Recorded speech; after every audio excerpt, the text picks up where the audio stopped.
Carlos Sánchez, representante de la Honorable Corte Suprema de Justicia y de la Sala de lo Constitucional.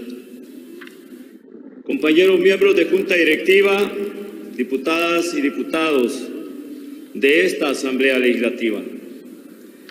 Licenciado Roberto Antonio Anzora Quirós, presidente de la Corte de Cuentas de la República, señores magistrados y magistradas. Licenciado José Apolonio Tovar Serrano, procurador para la defensa de los derechos humanos. Licenciada María Antonieta Josa de Parada, presidenta del Consejo Nacional de la Judicatura, y señores concejales. Excelentísimo, reverendísimo Monseñor Santos Gangueni, nuncio apostólico de su santidad. Excelentísimos señores embajadores y honorables jefes de misiones diplomáticas acreditadas en nuestro país. Señoras y señores, amigos de la prensa. Hace un año, un día como hoy, en este recinto legislativo, atestiguamos uno de los hechos más lamentables de nuestra democracia, posterior a la firma de los acuerdos de paz. La toma ilegal y por asalto de esta Asamblea por el propio presidente de la República, Nayib Bukele, y sus más directos colaboradores, en un hecho sin precedentes en la historia moderna de este Congreso, la máxima expresión legítima de opinión, debate e ideas de todas las fuerzas representativas, electas libres y democráticamente. El atentado que vivimos hace un año fue un atentado a toda una nación, fue un ataque a los valores supremos de la patria, una agresión más a la democracia, una agresión más a la honra, a los bienes, derechos y libertades de un país amante de la paz. Ha pasado un año y hoy seguimos con la conciencia entrujada por aquel hecho abominable. No existe en una democracia que lleva el emblema de Estado Social de Derecho justificación alguna que acredite un rompimiento al orden constitucional como mecanismo de expresión y mucho menos como causa política.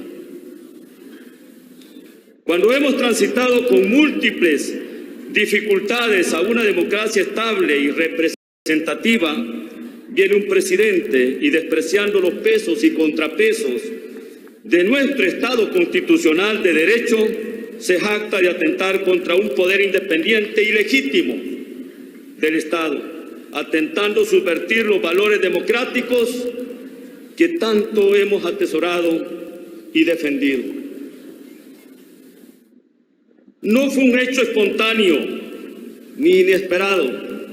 Fue la muestra palpable de quienes han utilizado el discurso de odio y confrontación para validar el uso de la violencia como instrumento de lucha política y crasa ofensa a nuestros valores y principios. Paso a paso, este ideologismo totalitario y excluyente ha pretendido imponer que las pasiones superen a la sensatez, que el extremismo a la moderación, la descalificación al respeto, la intolerancia al diálogo, la violencia a los argumentos, el odio divisorio a la civilidad y la política de trincheras al interés superior de los salvadoreños. Podremos pensar distinto, tener distintas creencias, adorar a Dios según nuestra propia fe, pero juntos constituimos esa patria que nos legaron nuestros padres de la independencia y cuyos valores y principios siguen hoy plenamente vigentes.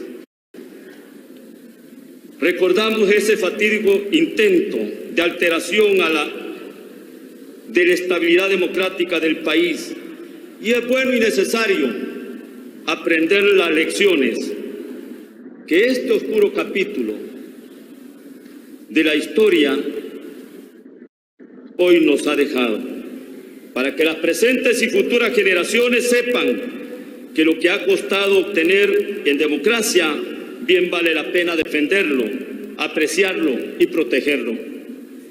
Estimados colegas e invitados, hace 29 años, con sacrificio y esfuerzo sobrehumano, logramos la paz y la democratización del país con madurez y en base a diálogos y acuerdos, en que todos aportamos y tuvimos que ceder en aras del beneficio colectivo de todo un país. Alcanzamos una transición a la libertad y a una democracia pacífica y ejemplar, reconocida y admirada por el mundo entero. Construimos y fortalecimos instituciones sólidas. Elevamos nuestro ingreso per cápita y pasamos de la baja de la tabla al promedio de América Latina en desarrollo económico y social y humano. Sin duda, ha sido un proceso de casi 3 buenas décadas, aunque reconocemos que hemos incubado muchas falencias que han provocado desesperanza al alma de los salvadoreños y que necesitan, con el compromiso y aporte de todos y todas, atención con urgencia. Sin perjuicio de reconocer errores, nuestra misión como políticos, como partidos políticos, ha estado en el corazón de nuestro trabajo diario, buscando a través del diálogo con todos los sectores de la sociedad amplios acuerdos que nos permitan avanzar con seguridad hacia el alcance de esos objetivos. Estamos conscientes de las demandas ciudadanas, de avanzar con mayor intensidad y sentido de urgencia. Estas exigencias y clamores se suman a otros importantes desafíos que impactan la vida de los salvadoreños y que esta Asamblea Legislativa también ha debido enfrentar y atender con madurez y seriedad, actuando con prontitud y estando al nivel de las circunstancias. La amenaza de la pandemia, las recurrentes inundaciones, la alicaída situación económica, la crisis fiscal, la colaboración en el combate a la corrupción y el debilitamiento de las estructuras democráticas con actos como el que recordamos este día, han mantenido al Congreso salvadoreño ocupado en constante búsqueda de la verdad y las soluciones adecuadas.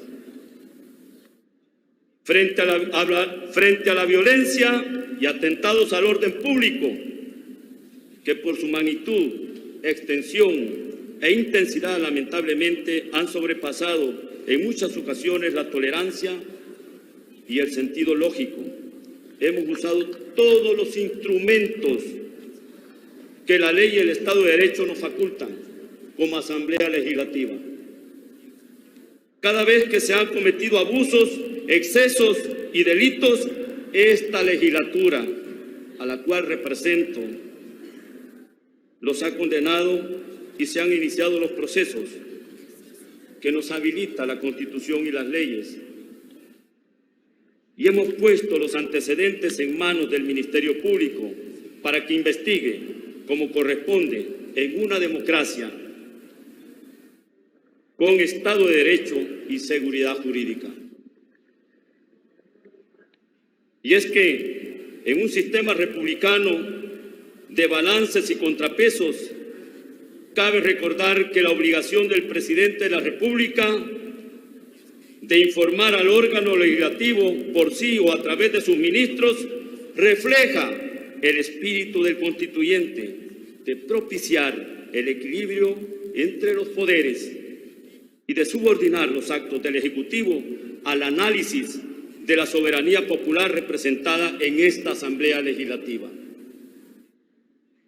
Por eso, los informes y comparecencias de los representantes del Ejecutivo ante las comisiones permanentes o especiales de esta Asamblea deben superar un ritual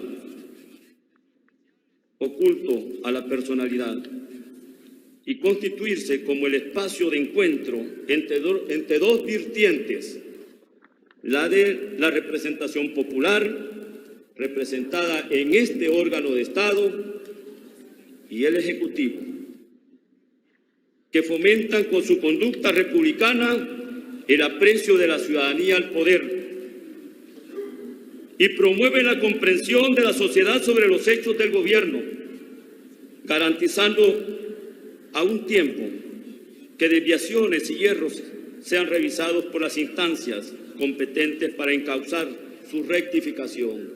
Y ahí está el papel de la Corte Suprema de Justicia a través de la Sala de lo Constitucional. La Asamblea Legislativa es la expresión legítima de la pluralidad política y social salvadoreña, constituida como órgano, el órgano legislativo, que además de la fundamental atribución de formular leyes, dispone de la facultad de fiscalizar las acciones del órgano ejecutivo.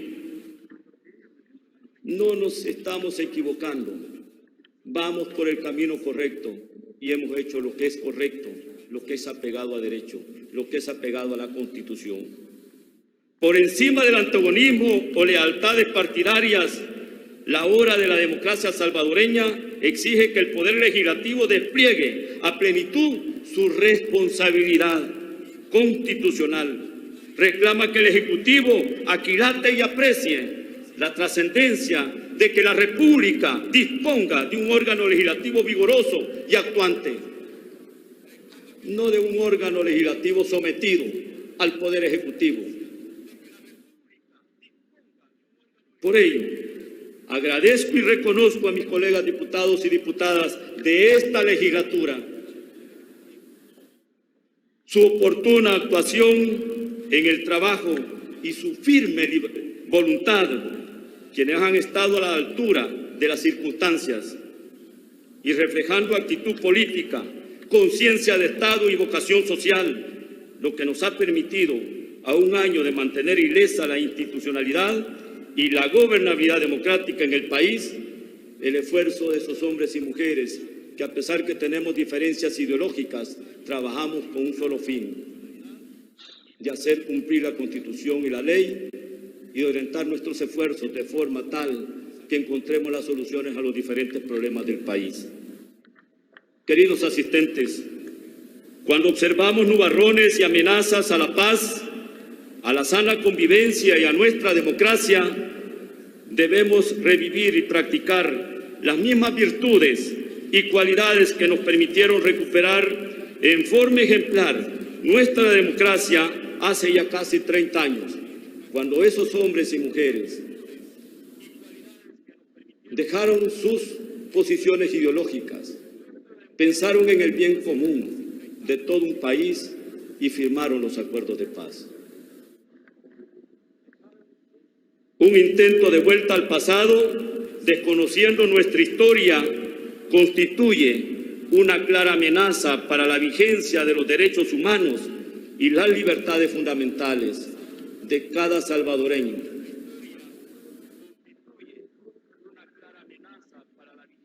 Deteriora la confianza de la sociedad, acarrea enormes consecuencias que afectan el normal desarrollo de nuestro querido El Salvador.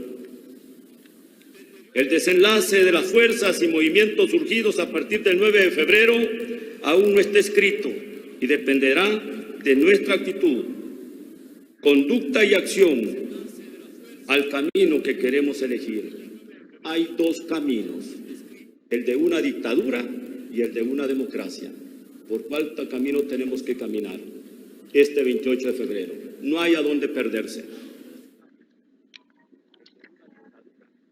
Si el camino que impulsan algunos grupos de validar la violencia irracional, de atacar a la oposición, de cerrarle los espacios a quien critica,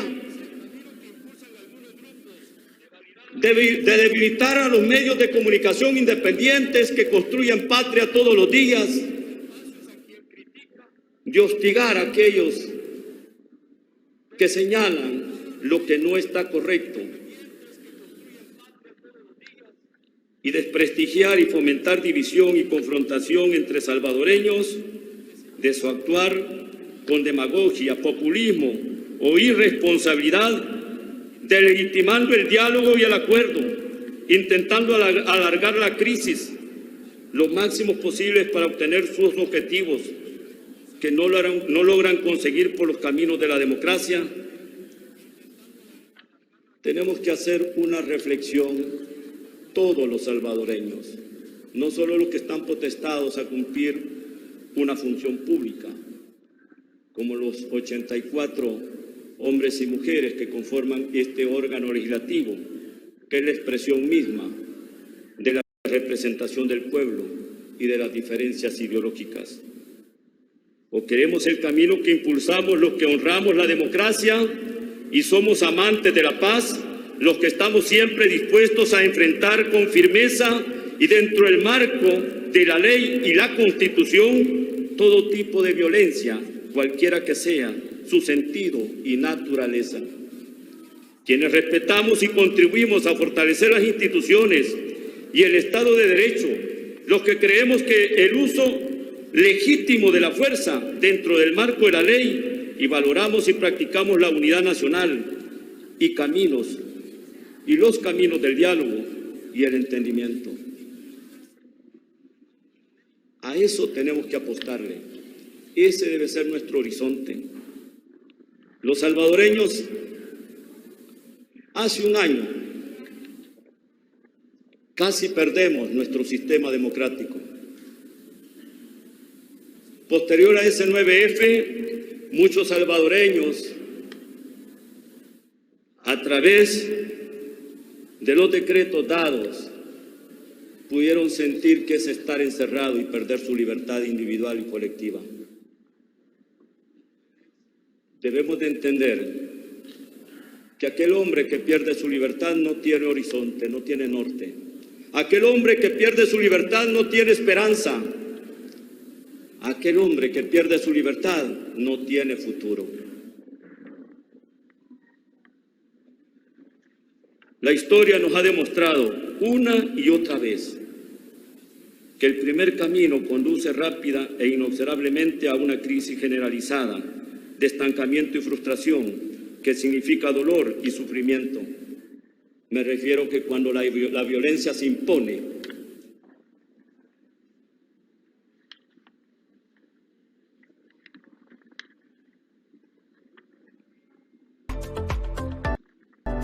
en cambio,